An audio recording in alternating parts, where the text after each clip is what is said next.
Централен дневник во 20 часот. Добро вечер. Еве што информативната редакција на К1 издвои за денес. Сите волонтери во Велешката болница добија решение за трајно вработување.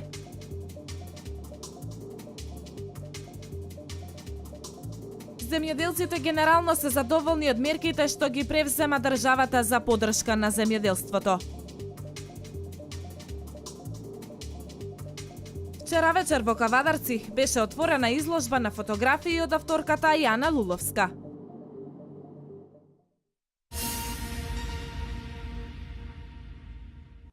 Сите волонтери во Велешката болница добија решение за трајно вработување. Покрај ова во Велешката болница вработени се и млади лекари. Доктор Василев вели се преместува старосната граница на лекарите. Повеќе за ова во прилогот на колешката Дијана Иванова. Медицинскиот и техничкиот кадар кој во Велешката болница работеа како волонтери добија решение за вработување на неодредено време. Доктор Атанас Василев, гостувајќи во информативната емисија Отворено за, вели дека по основ на владиниот проект за трансформација на работниот однос доделени се 34 решенија. 34 волонтери ние се ги примевме на неопределено време. Од 1 септември сега ги примевме последните 11 вработени. И тоа е таа група за вработување со трансформација. Вработивме 5 доктори со законот за кофинансирање, значи они дел од специализацијата си ја плаќаат сами, дел од специализацијата им ја плаќа Министерството, а ние им даваме личен доход и должни се тие доктори кои ќе завршат нивната специализација да одработат толку долго колку што траела нивната специализација. Исто така и вработивме сега 20 доктори и 2 сестри по оглас, така да мислам дека сме доволно добро екипирани во овој период. Доктор Василев, нагласувајќи дека се менува старосната структура на лекарите, потенцира дека тие се доедуцираат на клиника, но и надвор од државата. Од тие вработени 30 доктори, значи 8 завршили и веќе работат како специјалисти, уште 22 доктори се на специализација во Скопје, односно во Белград имаме специализанти по урологија и општа хирургија. Значи полека правиме замена на тој постариот кадар на лекари во болницата со млад кадар, односно млади специјалисти кои што веќе доаѓаат и ќе ни дојдат во најскори дни. Доктор Василев вели дека во болницата се работи медицина базирана на докази, по однапред утврдени протоколи и патеки, исти како и во западноевропските здравствени установи.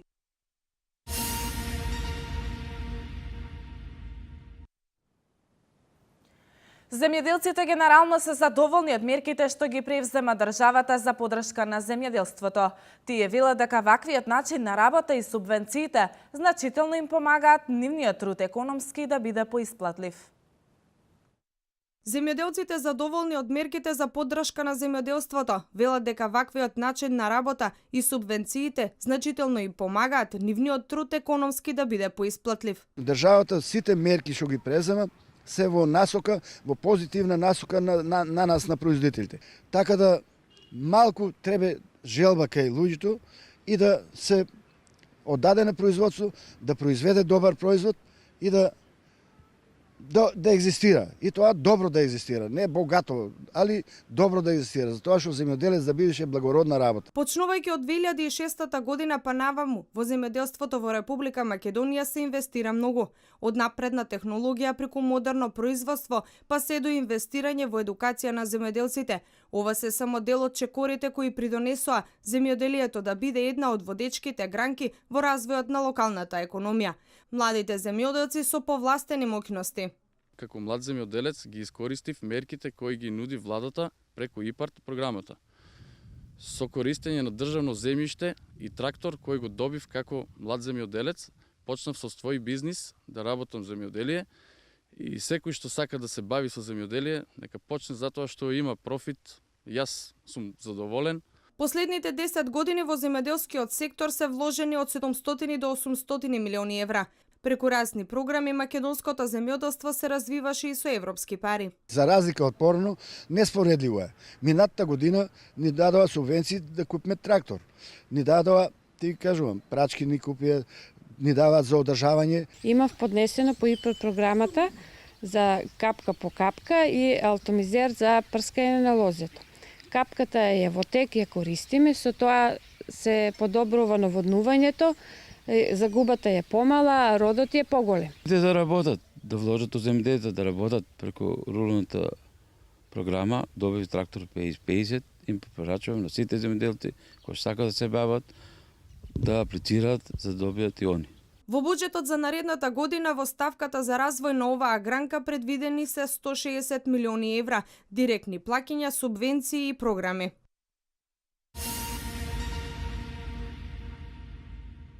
Земјоделците ја започнаа годинешната жетва на ориз. Според информациите добиени од теренот, оризопроизводителите се скептици околу годинешната реколта.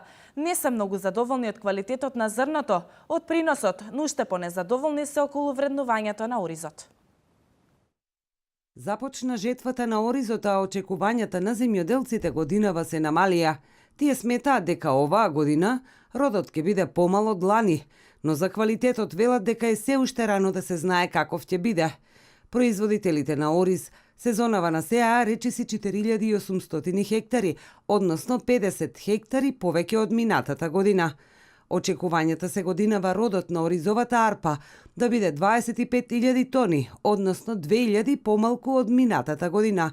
18 регистрирани фирми во Македонија го откупуваат оризот. Тие велат дека се уште имаат залихи кои не би представувале пречка за откуп на овогодишниот ориз. Високите приноси на оризот во Грција и ниската цена на пазарите во странство се проблем во продажбата на истиот.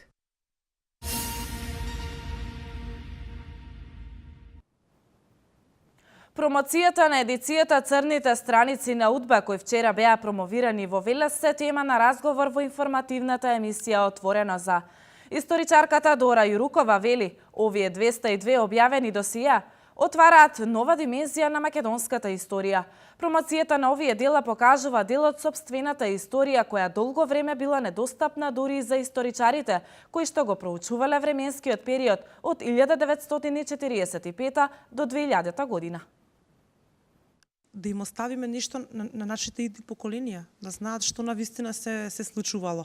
Зошто да не се спомнува Методи Јанданов Ченто, Панко Брашнаров, многу други луѓе скриени во заборав. Зошто да рехабилитираме некој? Многу прашања се поставуваат. Зошто имало потреба да се крие нешто претходно, а сега нели да се сосема едно поинакво гледиште. Се отвора, јас би рекла, нова димензија.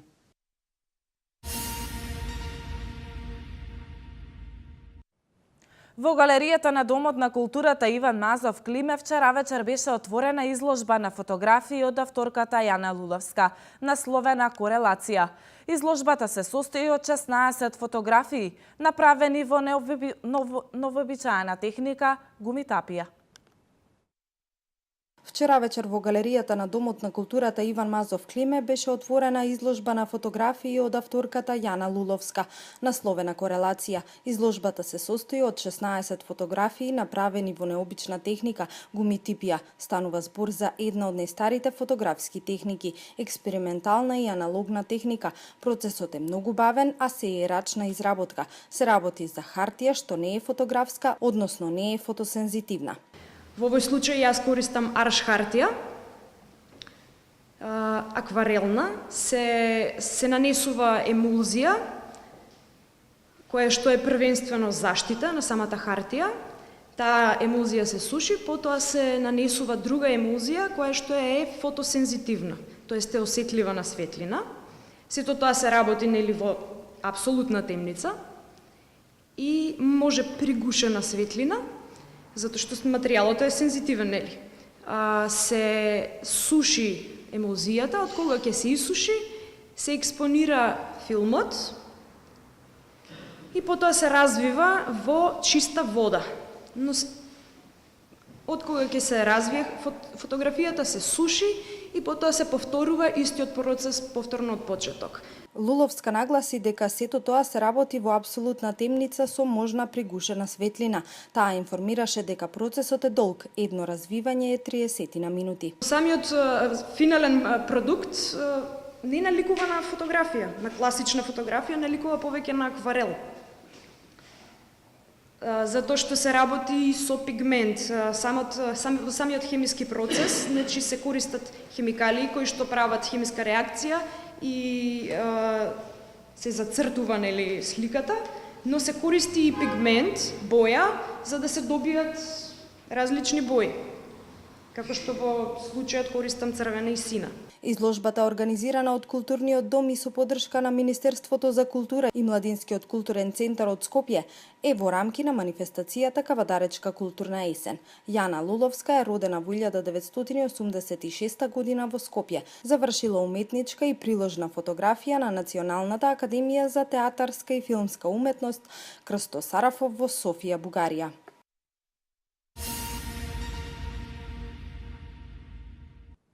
Трибина на тема 123 години од основањето на Македонската револуционерна организација и борбата за слобода на македонскиот народ. Во организација на ГДОМ ќе се одржи утре во Велес. Во салата на општина Велес ќе дебатираат Александар Пандов, Александар Даштевски, Крсте Јорданов, Петре Темилковски и Веле Алексовски.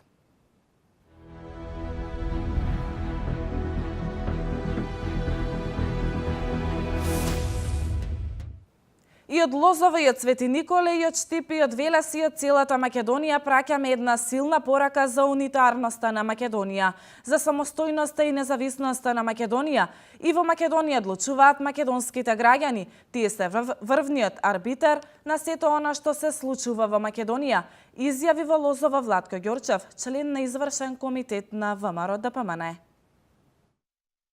Граѓаните со кои што се среќавам, граѓаните кои што ги посетуваме, порачуваат дека ова е битка за Македонија и дека нашиот народ во оваа битка за Македонија ќе порача силно дека е на страната на македонската држава и на страната на македонската државност.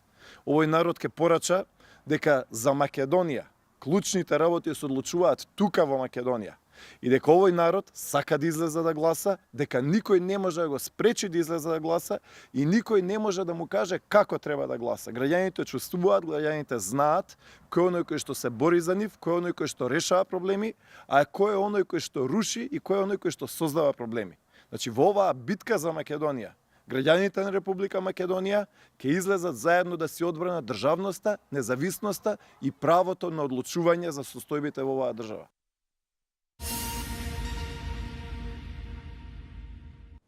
Средба со жителите на Росоман вчера имаше Христијан Делев од ВМРО ДПМН. Тој при посетата истакна дека со граѓаните разговарале на неколку теми, посебно биле заинтересирани за последните случувања и околу политичката криза во Република Македонија, како и можните решенија. Христијан Делев од ВМРО ДПМН вчера оствари работна средба со жителите на Росоман и регионот. Тој при посетата истакна дека со граѓаните разговарале на неколку теми и посебно биле заинтересирани за последните случувања околу политичката криза во Република Македонија, како и можните решенија. Ние не сакаме политички кризи, ние сакаме да ги решаваме проблемите на граѓаните. Тоа впрочем го правевме во изминатите 10 години, а ќе го правиме и во наредните години, истакна Делев. ВМРО ДПМН е најголема и најодговорна партија и секогаш блиска со граѓаните. Ние и понатаму ќе останеме во контакт со граѓаните и блиски до граѓаните, затоа се и овие посети како денешната, да целта на овие посети да поразговараме со граѓаните, да видиме кои се нивните проблеми. Тој вели и дека опозицијата е партија која креира разни интриги, прави поделба во државата и наметнува некои решенија кои за нив се неприфатливи. И како одговорна партија ние нема да ги прифатиме предлозите од опозицијата, истакна Делев.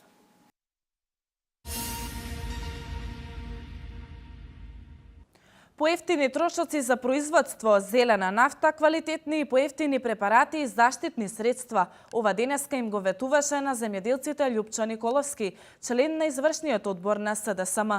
Тој во изјава за медиумите рече дека СДСМ планира нов праведен даночен систем.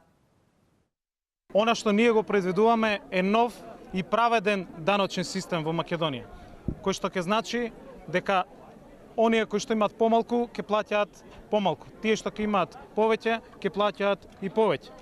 Затоа она што го сакаме како цел е да го укинеме персоналниот данок за оданочување на земјоделците, со кој што се оптеретени во целиот овој период.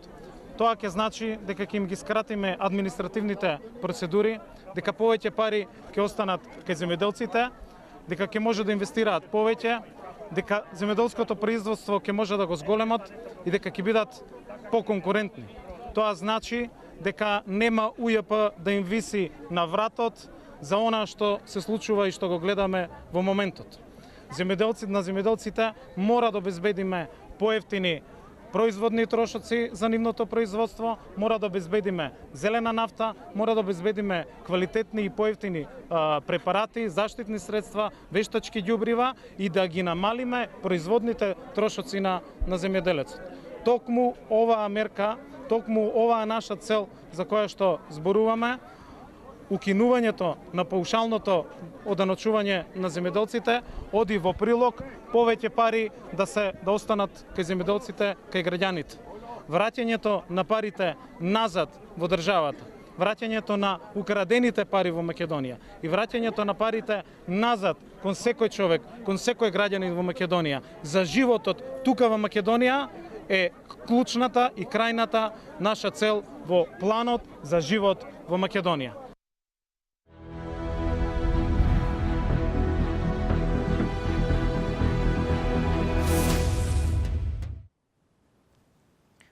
Просечната нето плата за периодот 2006 до 2016 е зголемена за 63%, бруто платата е за 40%. Народната банка на Република Македонија ја зголеми количината на монетарното злато во девизните резерви. Вестите од Македонија. Според Државниот завод за статистика, просечната месечна исплатена нето плата по вработен во август годинава изнесува 22.294 денари и во однос на август лани е зголемена за 1,9%. Зголемувањето се должи пред се на повисоката просечна месечна исплатена нето плата по вработен во секторите градежништво за 10,1%, административни и помошни услужни дејности за 6,6% и преработувачка индустрија за 4,3%. Намалување на просечната месечна исплатена нето плата по вработен во однос на претходниот месец е регистрирано во секторите информации и комуникации за 3%, преработувачка индустрија за 2,2% и трговија на големо и трговија на мало и поправка на моторни возила и моторцикли за 0,9%. Просечната месечна исплатена бруто плата по вработен во август годинава изнесувала 32.789 денари, а 1,2% од вработените во Македонија не примиле плата.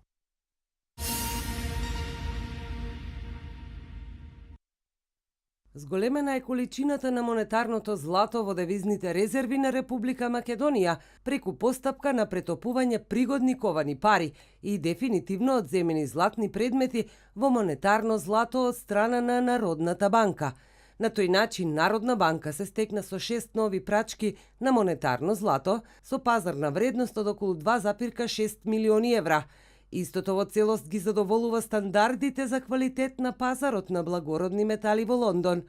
Оваа постапка се оствари согласно одлуката на владата на Република Македонија за претворање на пригодните ковани пари во монетарно злато и согласно со измените и дополнувањата на законот за управување со конфискуван имот, имот на корист и одземени предмети во кривична и прекршочна постапка, според кои што на Народната банка и беа отстапени дефинитивно одземени златни предмети од Агенцијата за управување со одземен имот.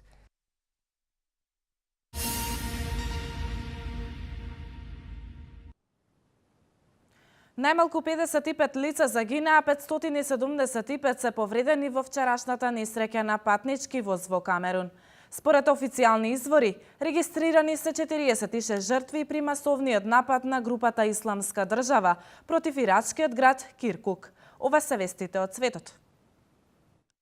Најмалку 55 лица загинаа, 575 се повредени во вчерашната несреќа, кога патнички воз излета од шините во Камерун, соопшти денеска представник на владата. Се уште се затрупани многу луѓе на местото на несреќата во Есека.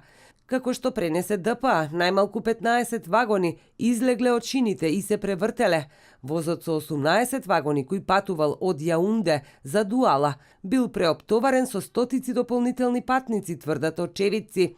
Според нивните сведочења, старите шини буквално квичеле, а се свивале под тежината на возот. Владата соопшти дека повредените ќе добијат бесплатна медицинска помош.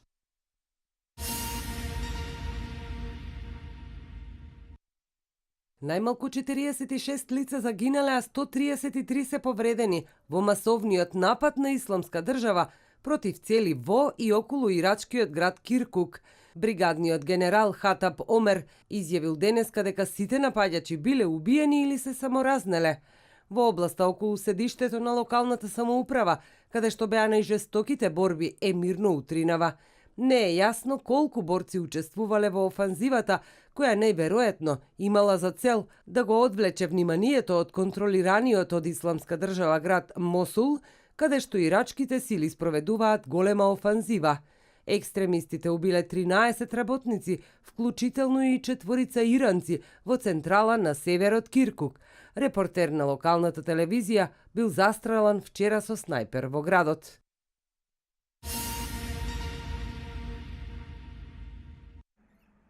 Метална панелна ограда започна да поставува Словенија на граничниот премин со Хрватска брега на Обрежје, како и на преминот Груковје-Мацелј, објави агенцијата СТА, повикувајќи се на функционери во Словенечкото Министерство за внатрешни работи.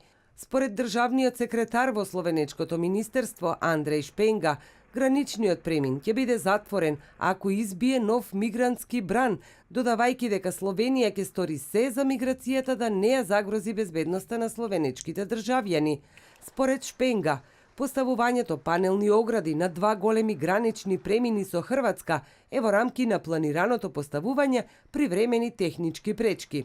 До сега Словенија постави 183 километри технички пречки за насочување на мигрантите долж својата граница со Хрватска.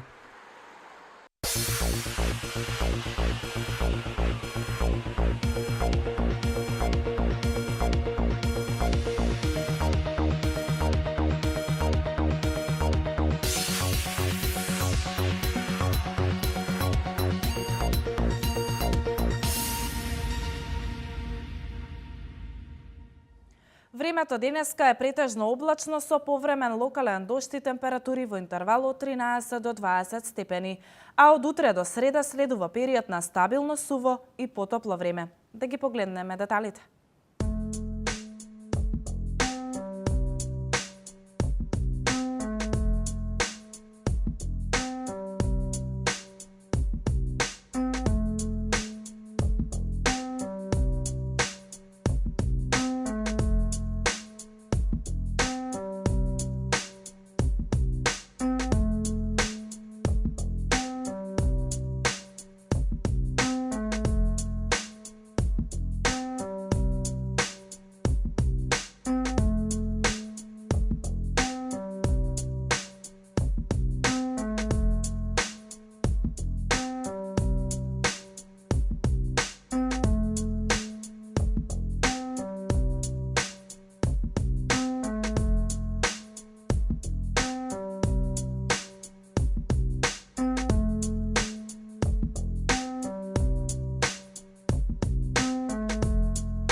Со оваа информација го заокружуваме крајот на ова информативно издание. Пријатно!